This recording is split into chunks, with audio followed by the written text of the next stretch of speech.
everybody, me and Dee back at you with another video. Today we're going to bring you episode 4 of season 2 of BC versus the World. Do a little Chenin Blanc side by side for you. Road 13 chip off the old block against Ken Forrester Old Vine Reserve, both 2019. Of course, the Ken Forrester from South Africa, which is by far the leading country in terms of production of Chenin Blanc. About 50% of the world's Chenin Blanc comes from there, in fact. First of all, let me say Happy New Year. I hope you all had a wonderful Christmas. Santa was good to you. This is my first video of 2023. Santa was good to me, as he always is. Got a little more vlogging equipment. I got a microphone, and I got ring light, and I'm hoping that this will make the video and sound quality a little better. We also have dog here. That was not a Christmas present, but she decided to come in and hang out, so she's going to be good. Okay, so where does Chenin Blanc come from? Well, the most famous place, I guess, well, South Africa, but also the Loire Valley of France would kind of be, I think, considered the home of Chenin Blanc. I mean, people would disagree with me on that. But, as I said, South Africa by far the #1 producer of Chenin Blanc. I've had this wine, I've had both these wines before. The Ken Forrester I haven't had this vintage of. And the Chenin Blanc from Road 13, I believe I have actually had this vintage at the winery a couple of years ago. I'm not positive. I didn't go back and look my score. But I know I like these wines. It should be a good tasting. We'll see if BC can tie it up. They're down 2-1. And if they were to lose this one, they're going to be in all kinds of trouble in our best of 7 series. So, so the Road 13 is whole cluster pressed, fermented in stainless steel tanks. And it's very fruity. Very stone fruity, nectarine, and some orange blossom, tangerine. It's a lovely smelling wine. So let's dive right in.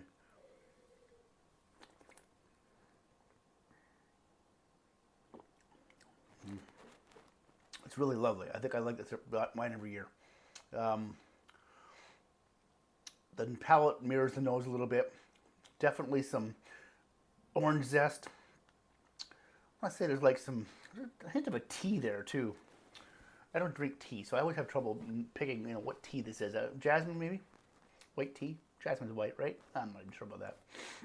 I should ask the wife. She's the tea expert in the family. Definitely some nectarine, some white peach.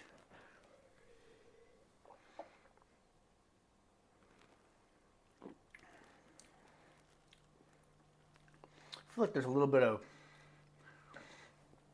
tropical fruit there too. Mango, maybe? All right, South Africa. So, a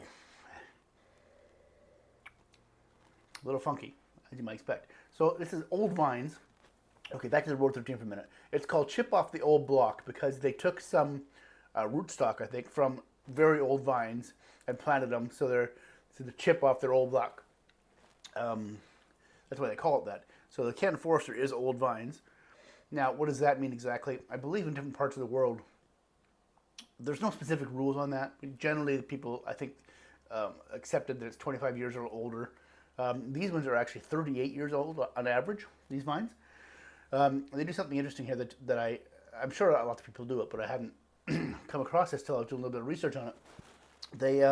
They picked the first bunch of the grapes here from the western side of the property that is warmer. And then a few days later, they go back and pick from the eastern side, which is cooler. They take the ones from the western side, which are picked first, they get fermented in stainless steel. The ones from the eastern side, the one from the cooler areas, they get fermented in barrel. And then both are left on the lees for 9 months in new French oak. Sorry, in French oak, 20% of which is new. So you're going to get some oaky characteristics, whereas the Road 13 is fermented in stainless steel. So right off the bat, it's not oaky like a Chardonnay, but there's definitely some hints of some like buttery notes there. But mostly kind of the same fruits I would get. There's some mango there. I feel like there's some like bruised banana on the nose there. orange blossom again, maybe a little bit of honey. And definitely some orange characteristics, like a mandarin orange skin or something like that.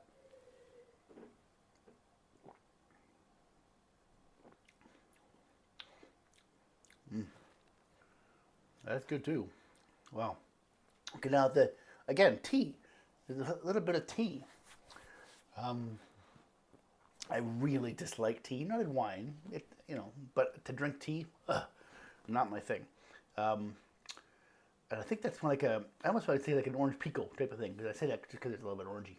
So if there's orange in there's tea, it must be orange pico, right? I'm sure there's some tea fans out there just laughing at me right now because I have no idea what I'm talking about. I'm fully happy to admit that I have no idea about tea. So, it's a little bit of like maybe a little bit of apple pie, like baked apple pie. Just a tiny, tiny hit of baking spice. Some like bruised apples or baked apples, that kind of thing. Acidity's medium plus on both of them.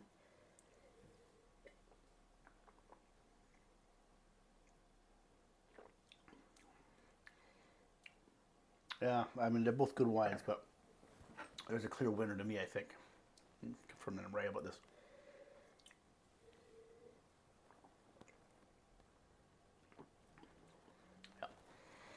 Yeah.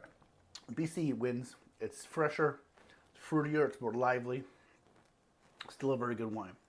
Chenin Blanc from BC, I'm going to give 91 points to. Really nice. Both these wines were $23.99, exactly the same price, same year, as we try to always do as best I can with these side-by-side comparisons. I like to keep them in the general price area. It's nice when they're exactly the same price. This one here, I believe I liked last year's better. I'm going to give this one 89 points.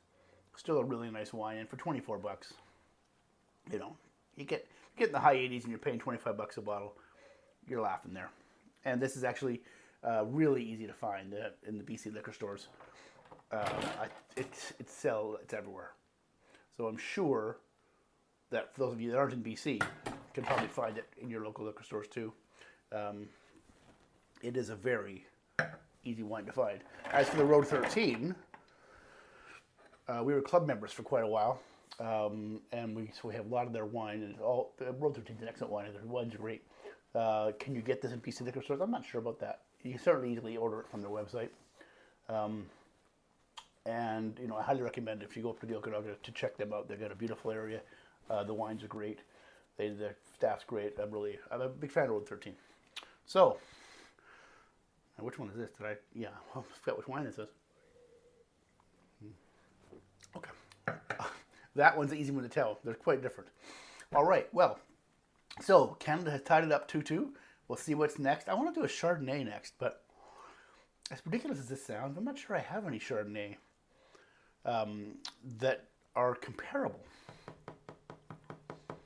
I might have one. I might have one from Marlborough. It's a fairly entry-level price, and I might have a BC. I might do Chardonnay next. We'll see. Anyway, 2-2 now, so that's good. So again, hope you all had a wonderful New Year and a wonderful Christmas. Hope everything is great for you guys. The next video you see from me will not be from this room. More than likely. Yeah, I'm not likely I'm going to have another video before we go away. We are going on vacation as of Friday to one of our favorite places in the world. Those of you who know me could probably guess that's one of 3 or 4 places. We keep going to the same places over and over. And it's not specifically a wine trip, so it's not Napa Valley. But there will be some great wine consumed. And I will have some videos, some trip videos, which will not all be wine-centric, but some of them will be. So keep an eye open for that. That'll be a lot of fun. And until next time, I'm going to go watch some football. It's 25 minutes till football starts, and hopefully it all goes well today. So go 49ers, and drink great wine. See you soon.